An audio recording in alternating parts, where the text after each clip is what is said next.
Hello everybody and welcome back to our channel, the #1 place for animation news, reviews, and interviews by fans for fans.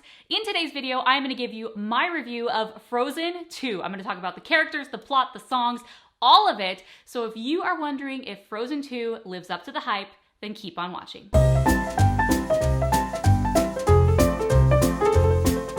Alright, so let's jump into the review. So the movie starts out with a flashback to young Anna and Elsa, and this just breaks my heart because I really feel that the young Anna-Elsa dynamic is just so fun. It's so pure. It's kind of that what could have been and what was.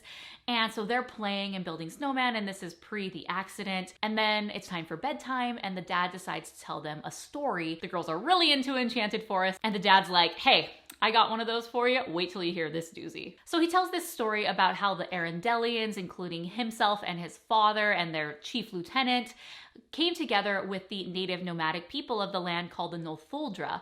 And they came together, it was supposed to be this big peace offering, and they were playing and they were sharing. And there was a clash that happened and no one knows who started it. It was supposed to be this very peaceful event and it ended in chaos. The grandfather actually ended up dying as a result of this, and a big mist shrouded this forest, turning it into a very enchanted forest, and no one was allowed to get out, which also meant that no one could get in. So no one goes to this forest anymore because it's enchanted, and unfortunately it's been so many years, it's almost kind of legend at this point. No one talks about it, no one goes there. But the father was there, and he actually was saved by this mysterious maiden, and it reminds me very much of The Little Mermaid when Ariel rescues Eric, and he is able to get out as a result. And since the grandfather had died in this clash, he was then king from a very, very young age. I really love this first scene because not only do we get young Anna and young Elsa, and it's just like, I just wish we could have more of them, but it sets up the conflict and the mystery surrounding this forest. Part of me kind of wishes that this was a true prequel, but then there wouldn't be a ton of payoff because they'd have to focus so much on the mom and dad, Queen Iduna and King Agnarr, which are amazing and fantastic. So I really love that through these flashbacks, we're able to get more of them, because in the first film, everyone left with the idea that they were horrible, crappy parents for doing this to Elsa and Anna. We don't get to go into their actual reasons and motives about why they decided to isolate Elsa, but we do get a little bit more of their backstory about the mystery surrounding their death and appearance. Frozen 2 takes place 6 years after the events of the original film. Elsa is ruler of Arendelle, and all the citizens love her and they accept her as their ice queen. However, it seems that she still is unsure about who she is and her powers. So one thing that I really love in these very first scenes is we are reintroduced to the characters in their present day future selves by this song called Some Things Never Change. So we get Anna, we get Elsa, we get Kristoff, everyone's singing about their emotions and their feelings, and we get to see where they are and their headspace right now. And it's very equivalent to For the First Time in Forever, but not quite as epic, but still very, very good and fun to just say like, hey, this is where the characters are and we're gonna tell it through song. Elsa, she starts hearing these voices in her head and no one else can hear them. And just like in the first film, she kind of conceals don't feel. She doesn't tell anyone about them. She kind of brushes them off. She's like, no, and she doesn't want to deal with it. There is a moment where Elsa does finally wake up again, hearing these voices, and she sings this big number, Into the Unknown, and it is a really, really great number. She goes from, no, I'm not going to do this, to yes, I'm going to go into the unknown. I'm going to embrace my destiny. But unfortunately, what happens during this time is that there's these elements of nature that are starting to be awoken within Arendelle. And there are these big gusts of winds that are coming in. There's earth that are coming up and ruining all the cobblestones. So Elsa and Anna, they tell everyone to flee. They go up to the cliffs and they want to go on the high ground so that way they are safe. So at this point, the trolls come back for some reason. And it's like, yeah, I got it. The trolls were kind of integral in the first movie, but why did we bring them back? I mean, like, they roll down the hill and essentially Grandpappy does the same thing that he does in the original film. He does some magic in the sky and say, I can sense something bad is happening in the future, and it's all cryptic, and he doesn't really go into detail, and you kind of wonder if he knows what's happening all along. But yeah, and they say, okay, great, thank you. And that's the last of we hear of them. So really, really silly that they even had to be reintroduced. And then Elsa says, no, I'm going on this adventure. And of course, Anna being Anna says, no, I did all these amazing things and I saved you and I'm coming. And since we can't just have Anna and Elsa, we have to have the whole gang. Kristoff, Sven, and Olaf also join along. So then we leave Arendelle and we kind of leave all of that behind. It sets up the stage. It helps us understand where the character's at, and then we go into the actual movie. So they go on this journey, and it doesn't really seem that long, to be honest, and they get there, and there's these 4 pillars, and each one represents one of the forces of nature. Earth, wind, water, heart. Oh wait, not one of those. No, there's no bending. There's no firebenders in this. That's also another series. But I totally was thinking it the whole time. I'm like, and people have said this multiple times, that Elsa is an ice bender, which is like a subset of water bending.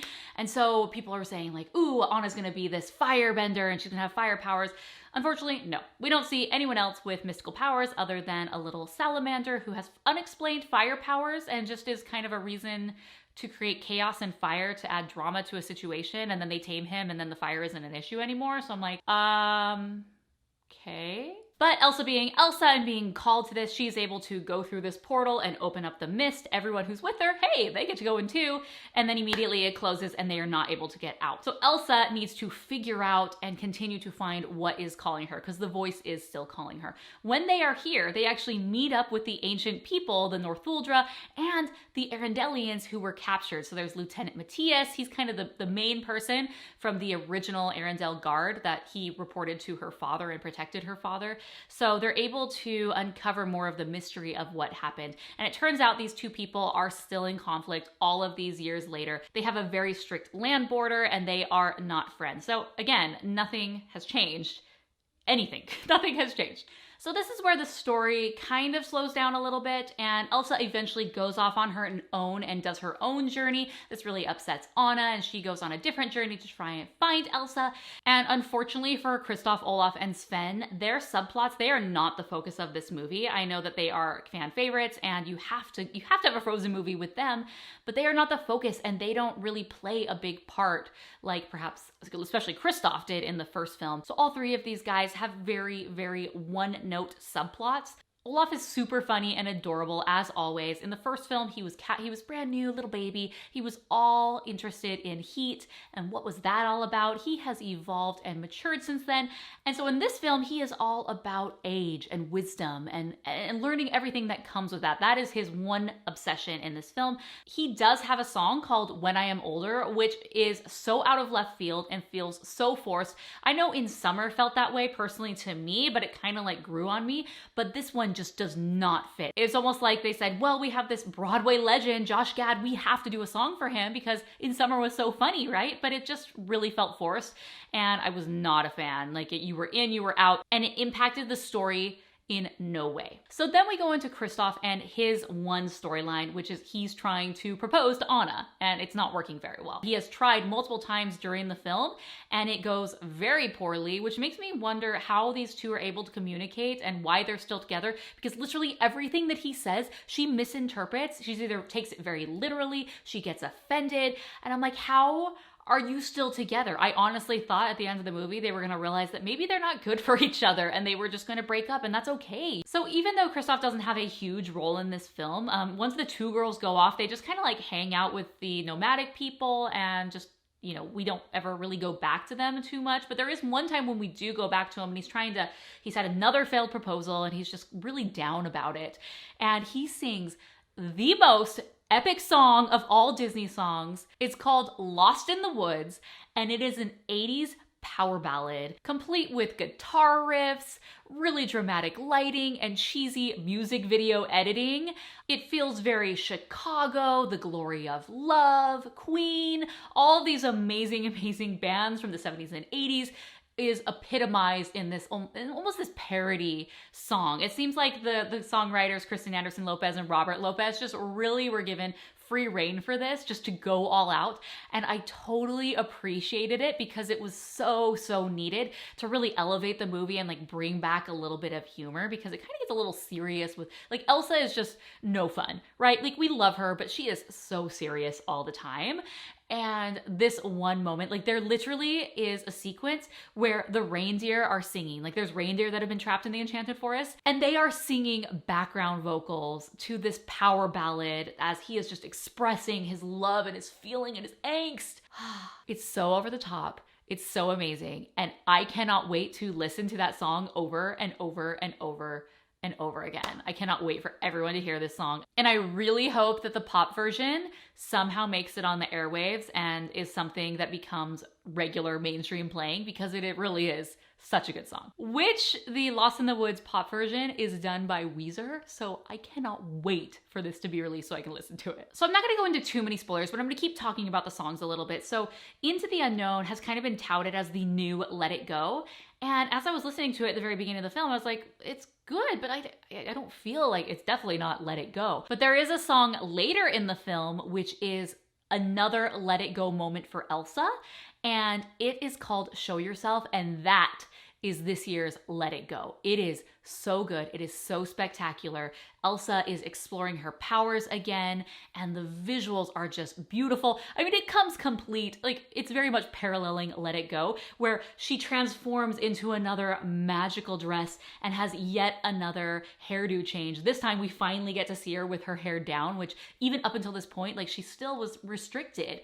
And this is very, very thematic in what's happening with Elsa at this point, where in this moment, she actually is physically letting her hair down and there is nothing constraining her anymore. So I think it's very interesting that they chose to use this classic Elsa braid and hair that she's had throughout the film and finally chose this moment to let us see what she looks like with her hair down. So the new dress, it's white and it has these crystals. Like, oh, they have outdone themselves yet again with the costume design. And it's almost as if they could not help themselves. We know that these costumes have been a big part in the Frozen world. Every single one of the shorts, they have new outfits, if not multiple. And that is the same in this film. Holy cow, these girls have more outfit changes than Lady Gaga on tour at her concert, which if you've been to a Lady Gaga concert, you know how amazing. She literally changes outfits every other song and she does it so quick you don't even know that it's happened. That is these girls. They are Lady Gaga on tour. The costume designs are so stunning and so beautiful, and every time we do get a new outfit change, it's just like you can't help but stare at it. And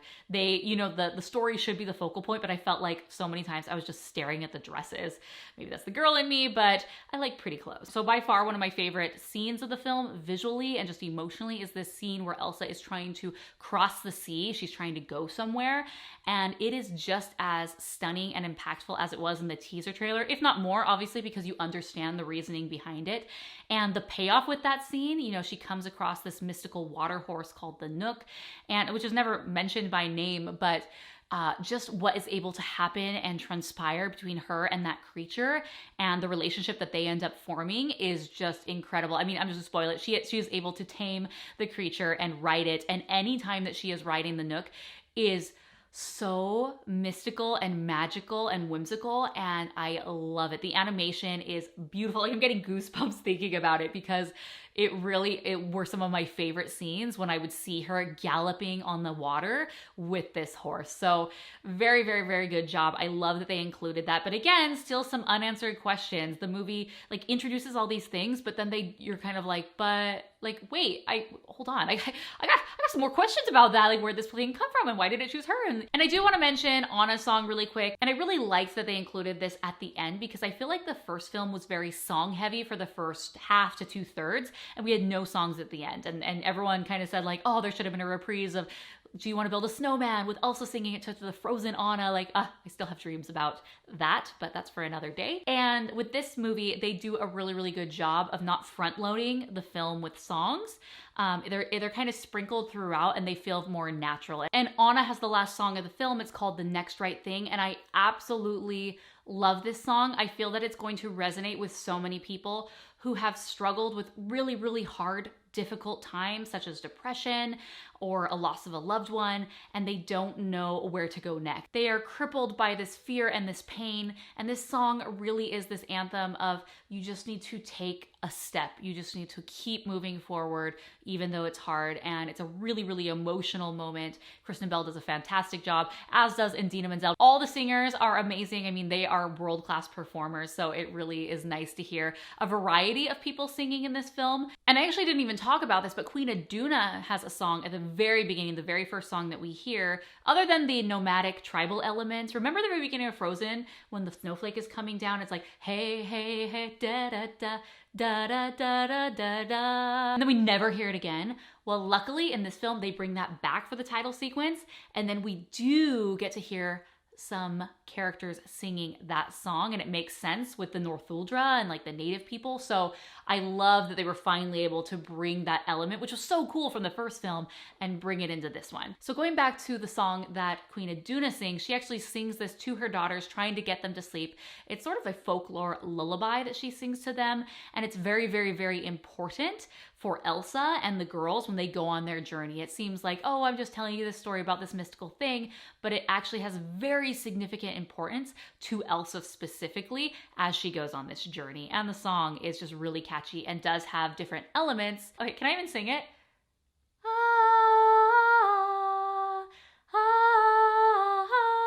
That song, that's like the voice that is calling her. The musical elements, not only they are important because this is a Disney musical, but they actually carry weight to the plot of the characters themselves. There's certain musical elements that are heard and are motivating and driving characters, which is really, really cool that they are kind of threaded throughout. So I'm just gonna wrap up my review of Frozen 2. It was incredible, it was amazing. Again, Kristoff's song cannot be beaten. That is the top song of Frozen 2 in my opinion. And then Elsa's song, Show Yourself, so, so good. I mean, the music, that was one of my big concerns, is can it live up? Because I feel like in Frozen Fever, you know, making today a special day for you. It's a very cute, fun song, but like it was just like a level below like the Frozen epicness. And I feel like these songs, while new and fresh, and I will need time with them, there are definitely a few of them that totally feel that they are on the same level as Frozen. So if you are concerned that this movie is not going to be as good as the first one, but this movie really, really is good, but it to me is not as good as the first one. There are a lot of questions that I'm just like, okay. And I want to go into them, and if you want me to do another video where I talk about unanswered questions from Frozen 2 and I really dive into these plot points, let me know in the comments, because I want to talk about it, because I feel like they opened up this mythology so much that they almost like opened the floodgates and they couldn't contain all of the pieces, and they were kind of like, well, we'll just kind of deal with it. It's okay. Like we'll deal with that another day, or it's not important. But I really liked that we got to explore the backstory of Queen Iduna and King Agnarr, and specifically what happened with them on their journey. Did they really die? Why did they decide to go on this journey? Where were they going?